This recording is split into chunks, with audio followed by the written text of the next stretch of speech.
Right. Rajasthan দেখো প্রথমত হচ্ছে এই প্ল্যানিংটা যেটা হবে তোমার আশেপাশে যে ফুড প্রেফারেন্স মানে ফুড যে অ্যাভেলেবিলিটি আছে সেটার উপরে বেস করেই হবে, সুতরাং সেটা অসুবিধা নেই। এবং রাজস্থানের মোটামুটি কালচার যেটা আছে, বাট তুমি হচ্ছে বাঙালি, ঠিক আছে, তো তোমার ফুডটা ওই টাইপের হবে, তবে যবে যা যা অ্যাভেলেবেল আছে সেটা যাবে। কিন্তু আমাকে দু তিনটে জিনিস একটু কনফার্ম করো, তোমার ফ্যামিলি হিস্ট্রিতে বাবা মায়ের কারো ডায়াবেটিস কারো থাইরয়েড ইস্যু ছিল? থাইরয়েড তো আমার পিসিদের থাকতে পারে, আমার বাবা মায়ের সেরকম নেই। মায়ের আছে থাইরয়েড। মায়ের থাইরয়েড আছে। তোমার নরমালি স্কিন কি আছে? স্কিন টাইপ কম্বিনেশন স্কিন আছে। কি কিসের ফেস ওয়াশ ইউজ করে সবকটা বলো? প্লামের টোনার ইউজ করলাম, ডট অ্যান্ড কি ফেস ওয়াশটা ইউজ করলাম, ডট অ্যান্ড কি টোনার আর ডট অ্যান্ড কি সিরাম সব কিছু, আর হচ্ছে ডট অ্যান্ড কি সানস্ক্রিন, আর পন্সেল হচ্ছে শুধু হাইড্রাজেন যেটা আছে ওইটা।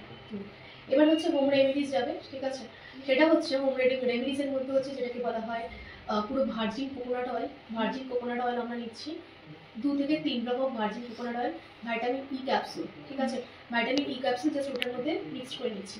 নেওয়ার পর তার সাথে রাখছি হচ্ছে তোমার জাস্ট দুধের স্বর, জাস্ট যে কোনো দুধের স্বর, যে কোনো ব্র্যান্ডের দুধের স্বর, উপরে যেটা করছে নিচ্ছ।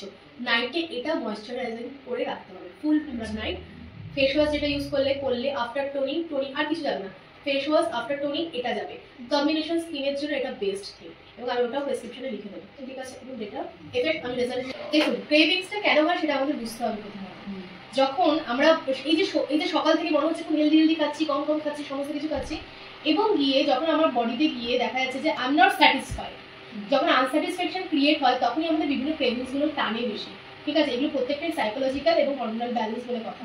সো যদি আমি প্রপার মিল আমি প্রপার টাইমিংয়ে ব্যালেন্স ফুড হিসেবে খেতে থাকি, তো কি হচ্ছে আমি if I am feeling satisfied, আমার খাবারটা যেইটা খাচ্ছি প্লেন, যেটাই আমি ব্রেকফাস্টে খেলাম বা লাঞ্চে খেলাম, কমপ্লিটলি স্যাটিসফাইড এবং টেস্টি ফুড হয়, তখন না আমার ইভিনিংয়ে গিয়ে আর কোনো ক্রেভিংসের দিকে ঝোঁক যাবে।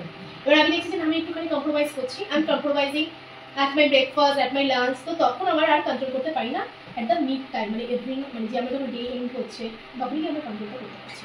তো দ্যাট মানে হচ্ছে স্যাটিসফাইড খাবার, যেটা আমার টেস্টি